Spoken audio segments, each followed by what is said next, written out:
कहते हैं कि जब किसी शख्स के गुनाह की कुंडली खुलनी शुरू होती है तो फिर पुराने हिसाब किताब भी सामने आ ही जाते हैं। कुंडली जब सामने आती है तो फिर दूसरे गुनाह भी सामने आ जाते हैं।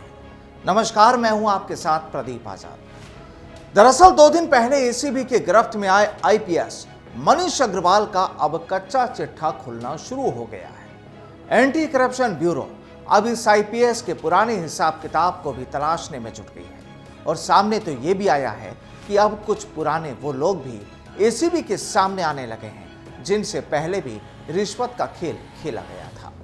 खेल साहब जबरदस्त खेले गए और कहते भी हैं कि जब पैसों का लालच किसी इंसान पर हावी होता है तो फिर वो कानून और इल्जामों को भी ताक पर रख देता है। और ऐसा ही हुआ है राजस्थान के आईपीएस मनीष अग्रवाल के साथ भी। लेकिन साफ तो ये भी है कि गुनाह कभी किसी का छुपता नहीं, फिर चाहे वो कोई भी क्यों ना हो। और यहां भांडा इस आईपीएस मनीष अग्रवाल का भी फूट ही गया। सूत्र बताते हैं कि मामले तो पहले से चल रहे हैं लेकिन खुलासे अब हो रहे हैं और खुलासे भी ऐसे कि कोई भी हैरान रह जाए। और साहब अब तो राजस्थान के एंटी करप्शन ब्यूरो भी हैरान है, उसके अधिकारी खुद हैरान है कि आखिर इस आईपीएस की कुंडली से आखिर क्या क्या सामने आ रहा है।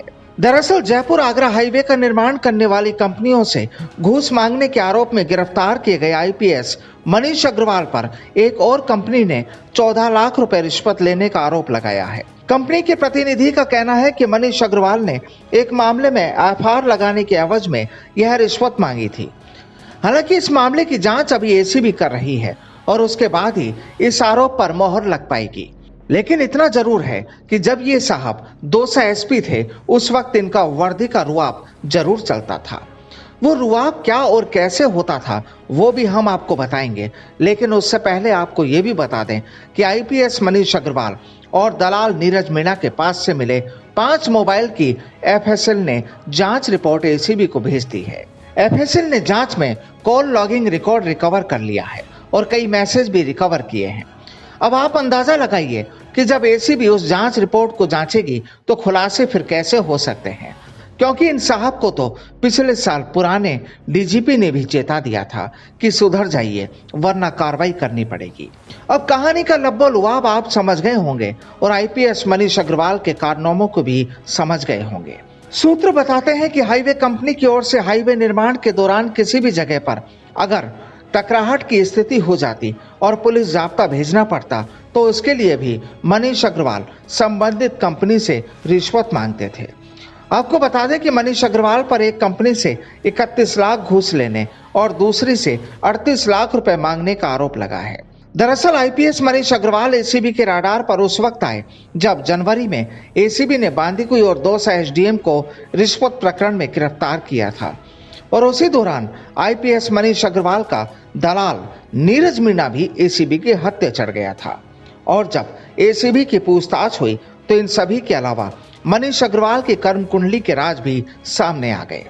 अब एसीबी आईपीएस मनीष अग्रवाल को कल फिर कोर्ट में पेश करेगी क्योंकि उसका 2 दिन का रिमांड पूरा हो चुकेगा। लेकिन माना जा रहा है कि अभी मनीष अग्रवाल का और रिमांड मांगा जाए क्योंकि एसीबी को अभी और भी राज जानने हैं मनीष अग्रवाल से। दरअसल इस तमाम कहानी के बाद ये तो साफ है कि वाकई अगर एसीबी की मजबूत जांच जारी रही तो कुछ और भी हैरान करने वाले खुलासे हो सकते हैं।